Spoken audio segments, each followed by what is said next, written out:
네, 우리는 지난 시간까지 주 예수 그리스도께서 왕국의 복음과 함께 보여주신 메시아의 표적들에 대해 살펴보았습니다.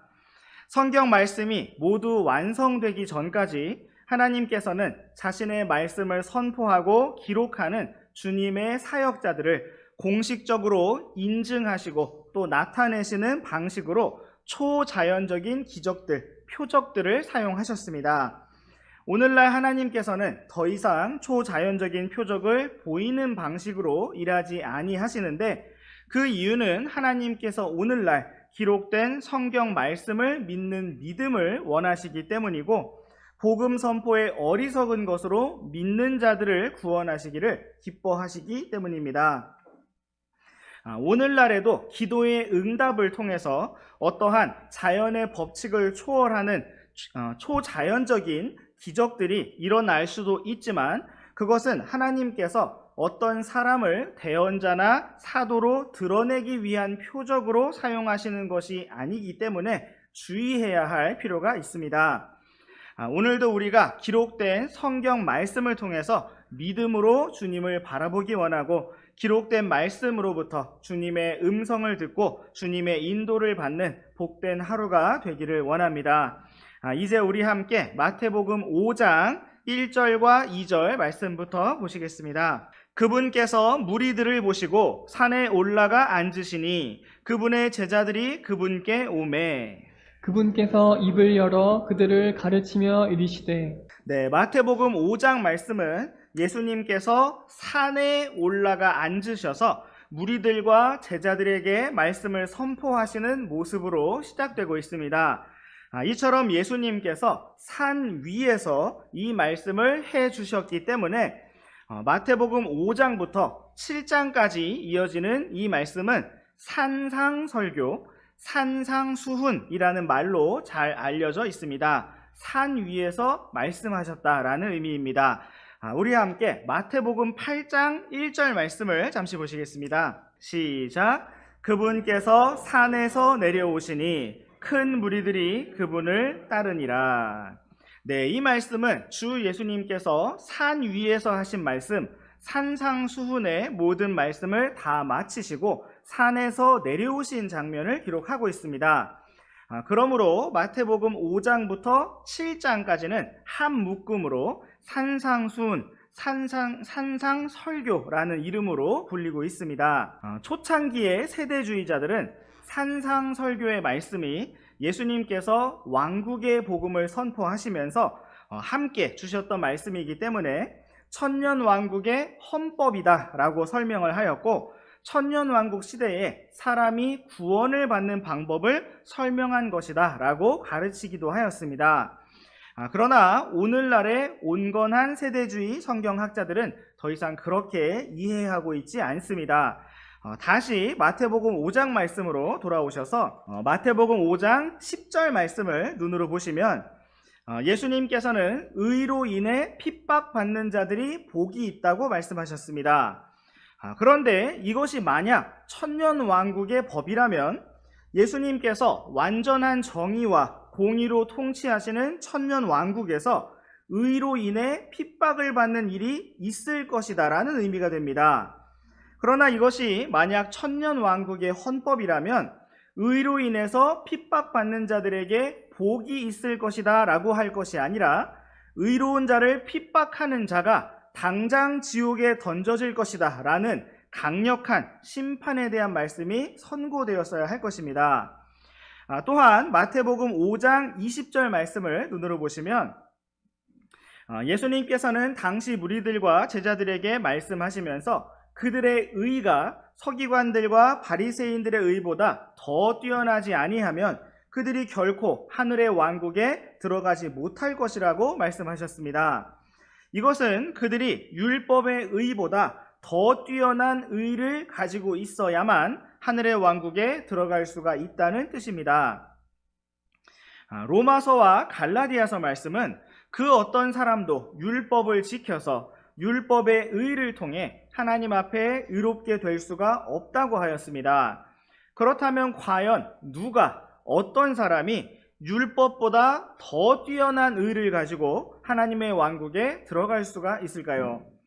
하나님의 기준에 의하면 아무도 그 누구도 자기 자신의 자격으로 자기 자신의 의로움으로 하늘의 왕국에 들어갈 수가 없습니다. 길이요 진리요 생명이신 주 예수 그리스도를 통하지 않고서는 아무도 아버지께로 올 자가 없습니다. 예수님께서 지금 왕국의 복음과 함께 선포하고 계시는 바로 이 산상수훈의 말씀들은 유대인들이 이 모든 의로운 행위를 해서 믿음에 더해진 행위로 말미암아 구원을 받아야 한다라고 말씀하시는 것이 아니라 오히려 그들이 이처럼 의롭게 살 수가 없는 죄인이다라는 사실을 보여주고 계시는 것입니다. 그 이유는 당시의 유대인들, 특별히 바리새인들과 서기관들과 제사장들이 자신들이 율법을 가졌기 때문에 나름대로 율법의 몇 가지 항목을 지키고 있기 때문에 스스로 의롭다라고 생각하고 그렇게 여기고 있었기 때문입니다. 초창기 세대주의자들은 이러한 말씀들이 오직 은혜로 구원을 받은 오늘날 우리의 신약 성도들에게는 해당되지 않는 천년왕국 시대의 유대인들에게 해당되는 법이기 때문에 우리와는 문자적으로 상관이 없는 말씀이라고 설명하였습니다. 심지어 어떤 사람들은 오늘날 신약시대의 성도들에게는 오직 바울 서신만이 필요하다라고 가르치기도 하였습니다. 그러나 예수님께서는 무엇이라고 말씀하셨습니까?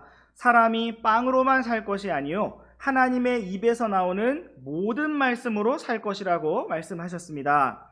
구약과 신약의 모든 말씀, 모든 단어들이 우리에게 필요하다고 말씀하신 것입니다.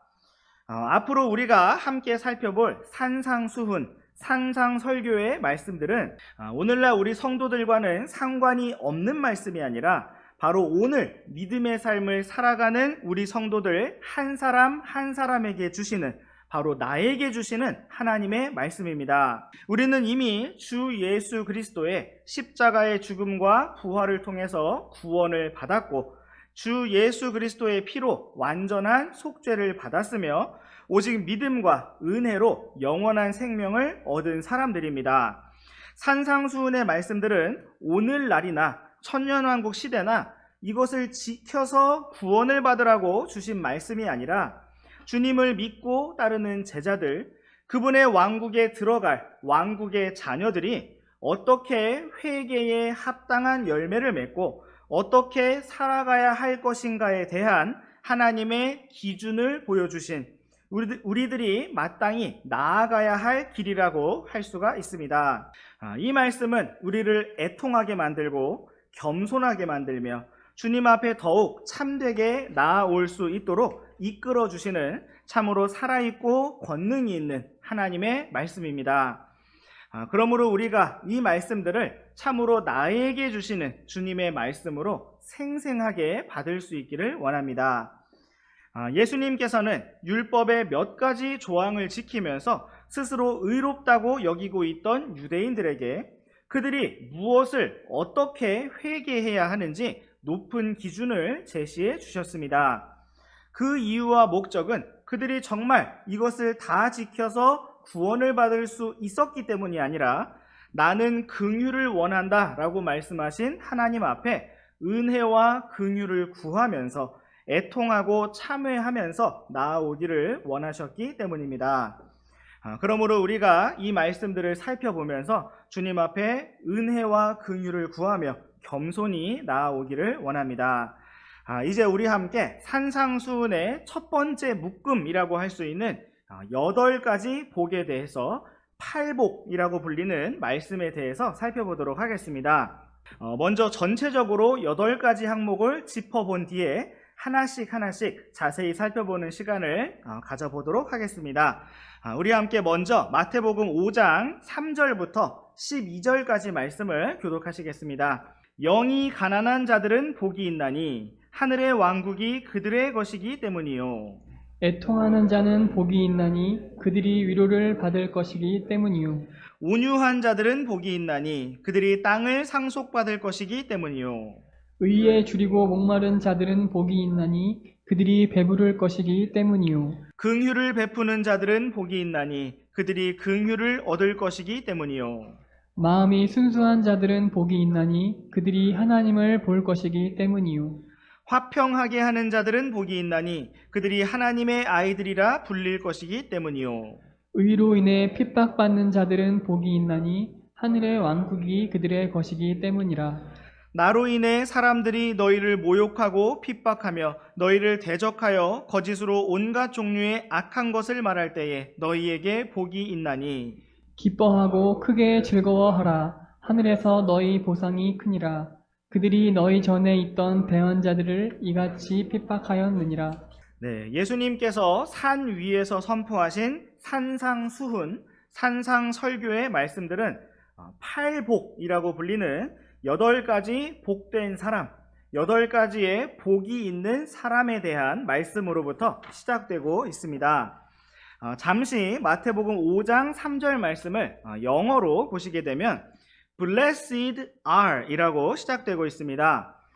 현재 우리말에서는 이러이러한 사람은 복이 있다와 같은 문장 형식으로 표현이 되어 있는데 영어적으로 조금 더 접근을 해보면 복 있는 사람은 이러이러하다와 같은 형식인 것을 볼 수가 있습니다.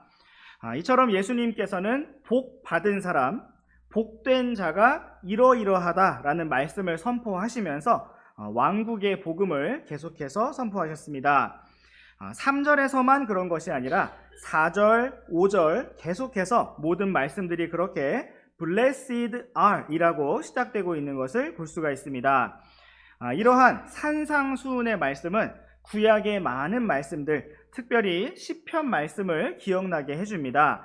우리 잠시 시편으로 가셔서 시편 1편 1절과 2절 말씀을 우리 한 절씩 번갈아 읽어보시겠습니다. 하나님을 따르지 않는 자들의 계획대로 걷지 아니하고 죄인들의 길에 서지 아니하며 조롱하는 자들의 자리에 앉지 아니하는 사람은 복이 있나니 그는 주의 율법을 기뻐하며 그분의 율법을 밤낮으로 묵상하는도다. 네, 이 말씀은 하나님을 따르지 않는 자들, 사악한 자들의 계획대로 걷지 아니하고 죄인들의 길과 조롱하는 자들의 자리에 함께하지 않는 자가 복이 있다라고 말씀하고 있습니다. 또한 주의 율법을 기뻐하며 하나님의 말씀을 밤낮으로 묵상하는 자에게 복이 있다고 말씀하고 있습니다. 시편 1편 1절 말씀도 영어로 보시게 되면 Blessed is라는 말로 시작이 되고 있습니다. 영어의 순서대로 표현해 보자면 복 있는 자는 이러이러하다라는 순서로 설명되고 있는 것입니다. 또한 우리와 함께 시편 84편 말씀으로 가셔서 시편 84편 4절과 5절 말씀 한 절씩 번갈아 읽어보시겠습니다. 주의 집에 거하는 자들은 복이 있나니 그들이 언제나 주를 찬양하리이다 셀라. 주 안에서 힘을 얻는 사람은 복이 있나니 그의 마음속에는 그들의 길들이 있나이다. 네, 시편 84편 말씀에서도 복이 있는 자, 복이 있는 자들에 대해서 말씀하고 있습니다. 4절 말씀을 영어로 보시면 Blessed are 이라고 시작이 되고 5절 말씀은 Blessed is라고 시작이 되고 있습니다. 이처럼 복 있는 사람에 대한 말씀은 이러한 말씀과 표현은 구약 성경에서 특별히 시편 말씀에서 자주 등장하였던 것으로 예수님께서는 유대인들에게 매우 익숙한 방식으로 말씀을 전하시고 가르치셨던 것을 볼 수가 있습니다. 우리나라에서도 새로운 해를 시작하면서 서로에게 새해 복 많이 받으세요 라고 하면서 복을 빌어주고 축복의 인사를 합니다. 이처럼 사람들이 원하는 것은 복이라고 할 수가 있는데 하나님께서는 처음에 아브라함에게 오셔서 약속의 땅에 대해서 약속을 주셨고 많은 자손들과 씨에 대하여 약속을 주셨으며 무조건적인 복에 대해서 약속을 주셨습니다. 그리고 하나님께서는 아브라함의 자손이시요 다윗의 자손으로 오신 주 예수 그리스도를 통해서 우리에게 복을 주고자 하셨고 바로 복음의 권능을 통해서 복을 주셨습니다. 오늘도 우리가 예수님께서 말씀해 주신 말씀들을 통해서 영적인 복을 풍성히 누리기 원하고 또한 장차 주님의 왕국에서 영원한 복을 누릴 수 있기를 원합니다. 이제 다시 마태복음 5장 말씀으로 돌아오셔서 예수님께서 말씀해 주신 8가지 복을 한 가지씩 간략히 짚어보도록 하겠습니다. 먼저 예수님께서는 마태복음 5장 3절 말씀에서 영이 가난한 자들에게 복이 있다라고 말씀하셨습니다. 그 이유는 하늘의 왕국이 그들의 것이기 때문이라고 하셨습니다. 이처럼 예수님께서는 회개하라 하늘의 왕국이 가까이 왔느니라 라고 선포하신 왕국의 복음의 연장선상에서 이러한 말씀들을 주셨습니다. 예수님께서 말씀하신 두 번째 복은 4절 말씀에 기록된 것처럼 애통하는 자들에게 복이 있다라는 것이었고 그 이유는 그들이 위로를 받을 것이기 때문이라고 말씀하셨습니다. 세 번째 복은 5절 말씀처럼 온유한 자들에게 복이 있다는 것이었고 그 이유는 그들이 땅을 상속받을 것이기 때문이었습니다. 네 번째는 6절 말씀처럼 의에 줄이고 목마른 자들에게 복이 있다는 말씀이었고 그 이유는 그들이 배부르게 될 것이기 때문이라고 말씀하셨습니다. 다섯 번째 복은 7절 말씀처럼 긍휼을 베푸는 자들에게 복이 있다는 것이었고 그 이유는 그들이 또한 긍휼을 얻을 것이기 때문이라고 말씀하셨습니다. 여섯 번째 복은 8절 말씀처럼 마음이 순수한 자들에게 복이 있다는 것이었고 그 이유는 그들이 하나님을 볼 것이기 때문이라고 말씀하셨습니다. 일곱 번째 복은 9절 말씀에 기록된 것처럼 화평하게 하는 자들에게, 영어로 보시면 peacemakers라고 되어 있는데 화평을 만드는 자들에게 복이 있다는 것이었고 그 이유는 그들이 하나님의 아이들이라 불릴 것이기 때문이라고 말씀하셨습니다. 여덟 번째 마지막으로 언급된 복은 10절과 11절과 12절 말씀에 나타나 있는 것처럼 의로 인해 핍박을 받고 주 예수님의 이름으로 인해 고난을 당할 때 복이 있다는 것이었습니다. 그 이유는 하늘의 왕국이 그들의 것이기 때문이고 하늘에서 보상이 크기 때문입니다. 이처럼 예수님께서는 8가지의 표현으로 복 있는 사람에 대해서 설명해 주셨습니다. 3절 말씀에 나타난 영이 가난한 자들에게는 하늘의 왕국이 그들의 것이기 때문이라는 이유가 나타났었는데 10절 말씀에서 의로 인해 핍박받는 자들에게도 하늘의 왕국이 그들의 것이기 때문이라는 동일한 이유가 나타났습니다. 그러므로 예수님께서 이렇게 다양하고 풍성한 표현들로 8가지의 복을 말씀해 주셨지만 이것은 별개의 독립된 서로 분리된 8가지의 복이라기보다는 서로 연결되어 있고 묶여 있는 하나님께서 원하시는 복을 받는 사람의 상태라고 할 수가 있을 것입니다. 마치 성령의 열매가 9가지로 표현되어 있지만 그 열매라는 단어가 성령의 열매들이라고 복수가 아니라 성령의 열매라는 단수의 단어로 표현된 것처럼 하나님께서 복을 주시는 사람의 상태도 이와 같을 것입니다. 이제 우리 함께 마태복음 5장 3절 말씀을 다시 한번 함께 읽어보시겠습니다. 시작. 영이 가난한 자들은 복이 있나니 하늘의 왕국이 그들의 것이기 때문이요. 아멘. 예수님께서는 가장 먼저 영이 가난한 자들에게 복이 있다고 말씀하셨습니다. 그 이유는 하늘의 왕국이 그들의 것이었기 때문입니다. 이때 당시 예수님의 말씀을 들으려고 모여 있었던 사람들은 대부분 먹고 살기가 힘든 가난한 사람들이었을 것입니다. 그들은 아픔이 무엇인지, 질병이 무엇인지, 굶주림이 무엇인지, 가난이 무엇인지 익숙하게 잘 알고 있는 사람들이었습니다. 여기 이 말씀에서는 특별히 영이 가난한 자들이라고 기록되어 있는데 이것은 단지 물질적으로, 경제적으로 가난한 것만이 아니라 그들의 속마음, 영의 상태가 하나님 앞에서 가난한 것을 의미하는 것이었습니다. 우리 잠시 누가복음 말씀도 참조해 보시겠습니다. 누가복음 6장 20절과 21절 말씀 한 절씩 번갈아 읽어보시겠습니다. 그분께서 자기 제자들을 향해 눈을 드시고 이르시되 너희 가난한 자들은 복이 있나니 하나님의 왕국이 너희 것이기 때문이요. 지금 굶주리는 너희는 복이 있나니 너희가 배부를 것이기 때문이요. 지금 슬피 우는 너희는 복이 있나니 너희가 웃을 것이기 때문이라. 네, 마태복음 5장 말씀과 비슷한 말씀을 기록하고 있는 누가복음 말씀은 영이 가난한 자들은 복이 있나니 라고 기록하고 있지 않고 영이라는 단어를 제외한 채 실제적으로 물질적으로 경제적으로 가난한 제자들을 향해서 너희 가난한 자들은 복이 있나니 라고 말씀하신 것을 기록하고 있습니다. 계속해서 누가복음 말씀을 아래로 훑어보시면 마태복음처럼 여기에서는 8가지의 복을 기록하고 있지는 않습니다. 또한 24절과 25절 말씀에서는 오히려 부유한 자들에게 배부른 너희에게 화가 있을 것이라고 말씀하셨습니다. 그 이유는 이때의 부유하고 배부른 자들이 바로 하나님을 대적하는 바리새인들과 서기관들, 제사장들이었기 때문입니다. 예수님께서는 이처럼 가난한 자들에게 복이 있다고 말씀하시면서 하나님의 왕국, 하늘의 왕국이 그들의 것이기 때문이라고 말씀하셨습니다. 여기에서 제자들이 가난하게 된 이유는 그들이 게으르게 살면서 일하지 않았기 때문이 아니라 주님을 따르기 위해서, 주님을 섬기기 위해서 자신들이 가지고 있던 좋은 것들을 기꺼이 버렸기 때문이었습니다.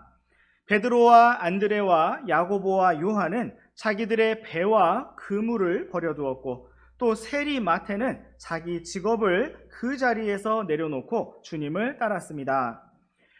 모세도 바로 그러한 보상하시는 하나님을 바라보았기 때문에 이집트의 보화를 버리고 파라오의 딸의 아들이라고 불리는 풍요로운 삶을 기꺼이 버릴 수가 있었습니다.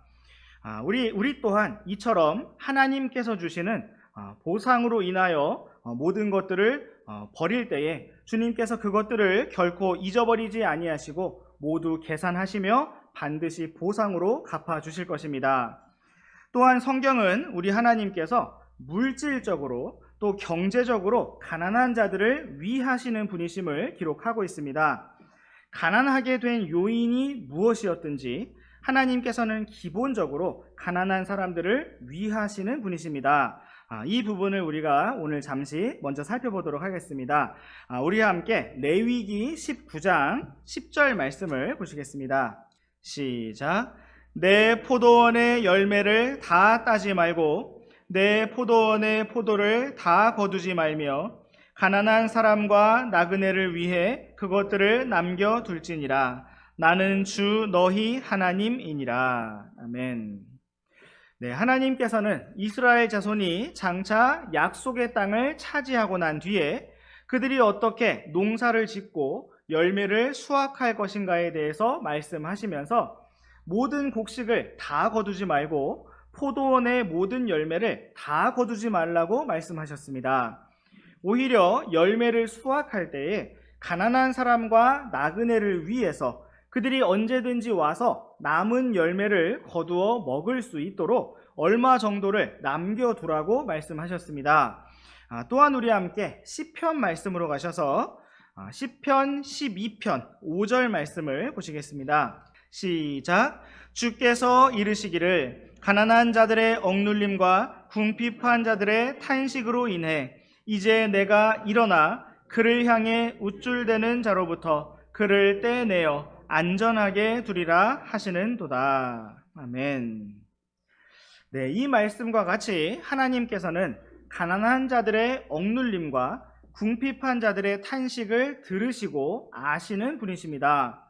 또한 주님께서는 바로 그들을 위해 일어나시고 심판하시며 일하시겠다고 말씀하셨습니다. 성경에서 주님께서 일어나신다라고 하는 표현은 바로 주 예수 그리스도께서 다시 오시는 재림과 관련되어 있는 표현입니다. 왜냐하면 오늘날 주 예수 그리스도께서는 하나님의 왕좌 오른편에 앉아 계시기 때문입니다.